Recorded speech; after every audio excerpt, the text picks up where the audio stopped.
Well, actually, yeah. Why don't we go ahead and talk about that? I'd love to talk about the work that we kind of shared on financial inclusion. I think it relates to this conversation we just had about process literacy. Yeah. Of course, even before the pandemic, there's this a lot of attention being paid to financial inclusion.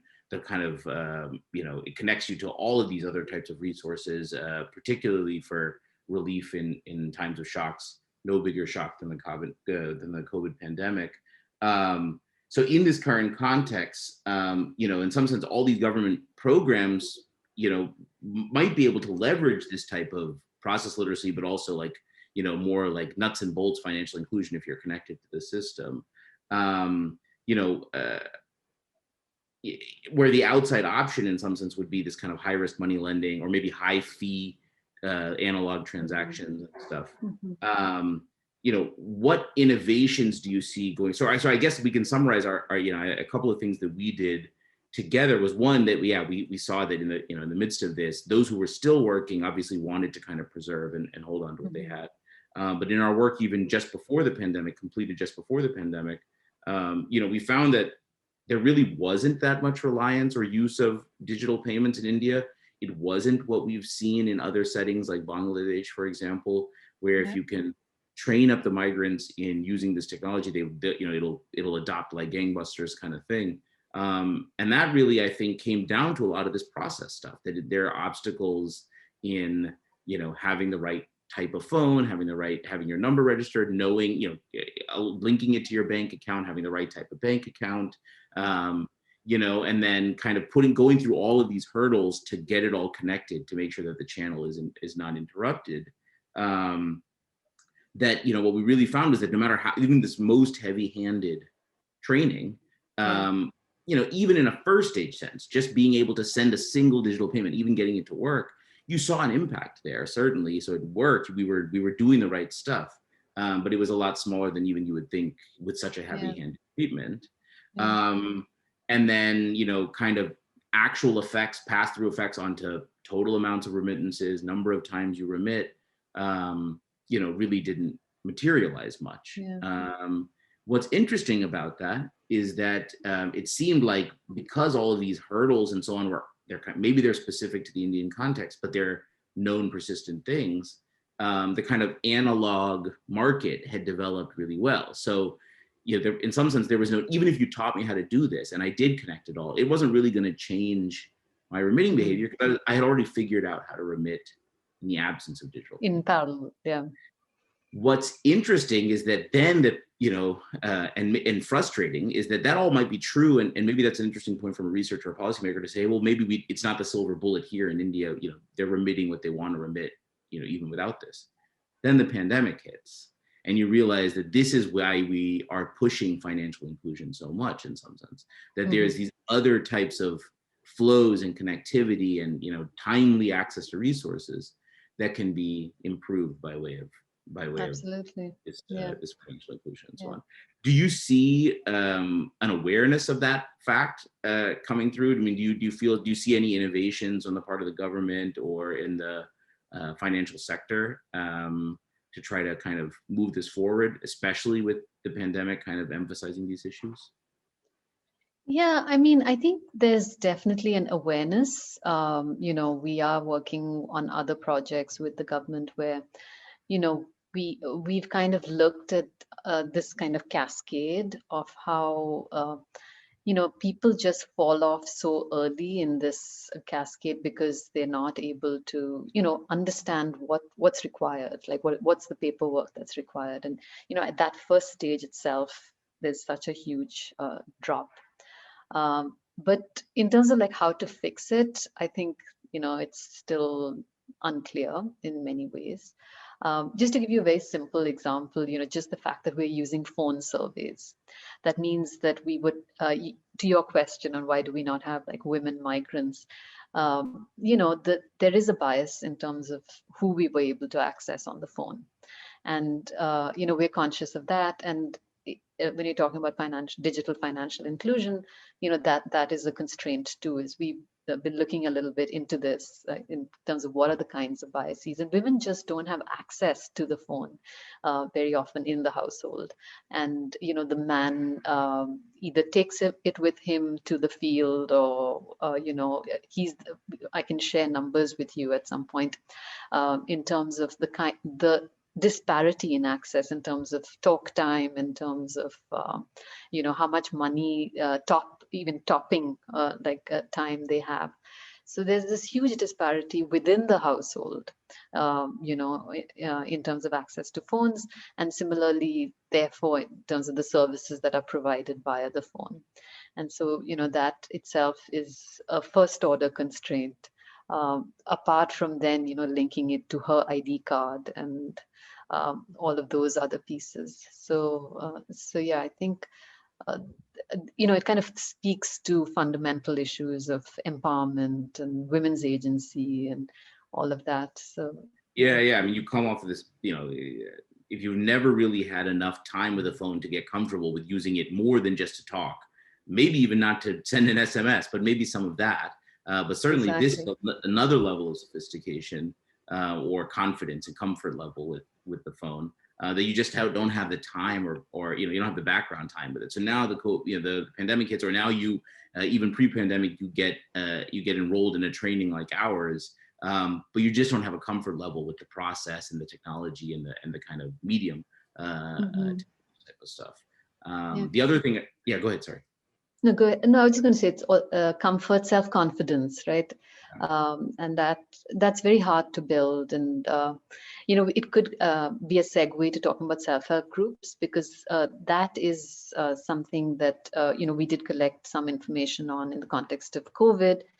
And I think this collective agency building might have something to it. The evidence is still kind of being built. But one interesting fact is that 90% of households that we interviewed said that there was a self-help group in their village. So the reach of these groups is significant, and like how active they are and what they're doing, is still something that we don't have deep information on. But the fact that there's this growing movement, and there's also the government through the National Rural Livelihoods Mission is pushing. I think it's something to keep our eyes on, and we're also working a little bit in that space. I think that's interesting when we think about how to target against the obstacles we've talked about, right? And you're trying to provide resources, even information, but even when we're talking about whether it's information or whether it's financial resources but you're trying to target to specific populations that may not be comfortable with the technology, but the technology is really necessary to identify, track, and distribute in a timely manner. These self-help groups is one potential channel that's really interesting, is that that might be a way to target in some sense. If those are your partners and that they are kind of heavily focused on this particular population, it's hard to kind of connect with otherwise. Just in terms of the data, we do see that households that are members of self-help groups have better access to relief, and to Manrega. So, basically there's this sense of in terms of agency, that there is a stronger sense of what their rights and entitlements are. We also see that self-help groups are poorer. So, that's also interesting in the sense that these poorer households are accessing these benefits more. But yeah, I think the jury is still out there in terms of, where this will go. Yeah.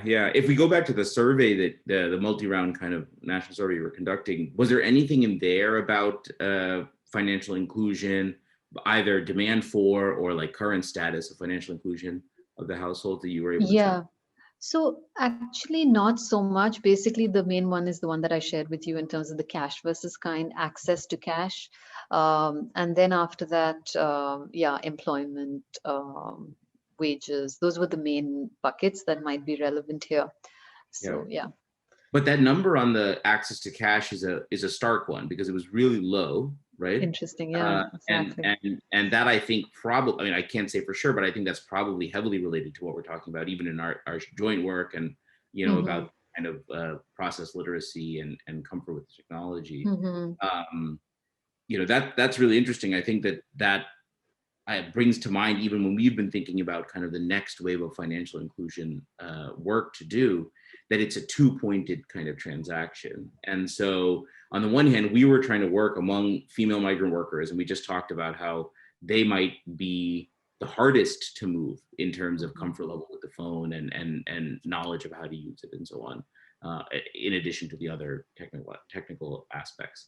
But of course, there's also going to be this other pressure that's suppressing adoption, that says the other point, even if you can get It's me easy. comfortable, the Yeah. other point may not have any access to this. So then Mm-hmm. what's the use of this technology? My Yeah. household head in the village knows how to get this when I use a money lender to kind of transfer this money, or Mm-hmm. another resource, business correspondence, or whatever. But they don't know how to use the phone. Their phone is also not linked to the bank. They don't even have the right bank account or whatever. So you have this Mm-hmm. like compounding of that issue. Yes. And so that's made us realize, I think in some of the most powerful trials we've seen in other settings, that's almost an unwritten part of the story, or it's not as heavily emphasized, but you realize actually the way they ran this, that made it effective, was that they started with the Close the house. loop. Yeah, they started with the native household and said, first, Mm-hmm. let's make sure you could even receive money, because this is a non-starter, Yeah. if you can't Yeah. in this way. But that's kind of missed a little bit when we think about how do we scale this up, because we can go to all these formerly employed migrants and say, hey, we're going to go here, here's your use case, so we'll just go to you and Yeah. talk to you. But it might be decimated by the fact that, well, yeah, but we don't have, none of the people we want to send money to know how to do this. And so Absolutely. Yeah. um, It it's speaks to us, practically a much bigger effort, if we yeah. have to go there as well. Yeah. Yeah. No, it speaks to the literature on migrant workers also, right? Like the source household matters so much in terms of the even, the attitudes and psychosocial kind of uh, responses that they bring to cities. And we kind of forget that. We kind of assume that they'll be that the city will change things very dramatically. And I think it's a slow process. And yeah, I don't think it's linear. Yeah, I mean, I think that's another interesting thing, that many of the migrants we work with are formal workers. So when they get to the city, they Hmm. are working. Well, I guess all of them for now. They are working with a formal firm, and so then there is a point of access for us as researchers or practitioners trying to implement a program, to kind of get access to them. Um, but that doesn't mean, like you said, number one, it doesn't mean that they are all of a sudden snap to the frontier in terms of awareness, sophistication, confidence in using these resources, or availing of them, and so on. There's this whole other population, of course, of informal seasonal migrants and so Hmm. on. And then they're really kind of off the grid, in the sense that, their home households are probably well registered, hopefully well registered in PDS and so on. They have the right cards and so on and so forth. Maybe their formal counterparts, once they get to the city, in a crisis like this one, their employer might be a point of access. But there's this whole population that, the employer isn't really a point of access. They're stuck somewhere in limbo because they're no longer with their home household.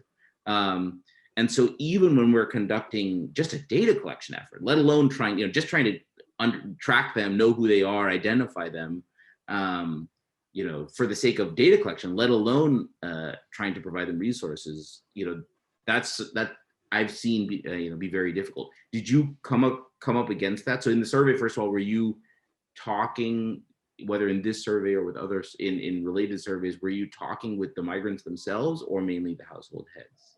Yeah, no, good question in the sense that we were talking to the household, the sending household, and in terms of actually accessing the household, the migrant who's actually moved.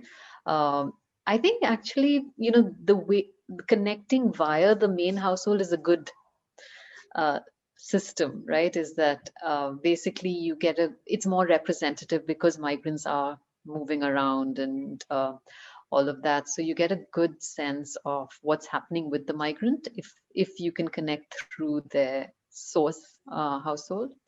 But of course, and usually migrants have phone numbers, etc. So I would say that I'm pretty like it was not something that we had planned, but I think going forward, I would recommend if you have that kind of a panel of households, given that 20% of our households do have migrant populations connected with them. Um, and it's a representative sample, at least in rural India. It makes sense. Yeah, I think we've seen that with our work as well, that a lot of times we have these kind of two different types of research, the ones that start in the workplace. And so much of that starts in the workplace, enrolls participants, but even these formal workers, move around a lot. And so we've got a formal sense registration for them. We've got a phone number, we've got a lot of ways, but to connect with them.